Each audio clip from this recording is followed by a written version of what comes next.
Sourire de circonstance pour leur réunion annuelle. À l'intérieur, les élus ne sont pas vraiment d'humeur. Ils n'en finissent pas de voir les dotations de l'État baisser ces dernières années. On a perdu 150 000 euros. Au moins 40 000 euros. En 4 ans, j'ai perdu 70%. Je touchais à peu près 1 million, j'ai perdu 700 000 euros.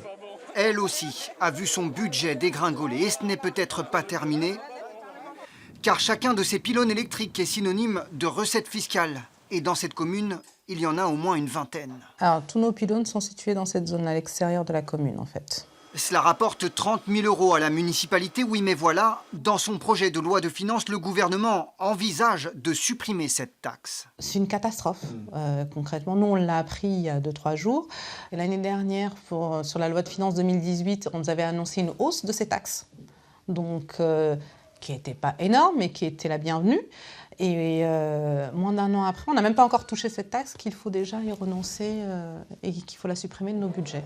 Entre collectivités et exécutifs, la tension a franchi un cran, encore plus en Ile-de-France où l'État a annoncé son désengagement dans plusieurs projets. Sur les gares du Paris Express, etc., on s'aperçoit qu'un grand nombre d'équipements qui avaient été prévus et programmés par l'État ne sont pas financés. L'État prend des engagements, les respecte pas et après se tourne vers les collectivités locales pour les financer.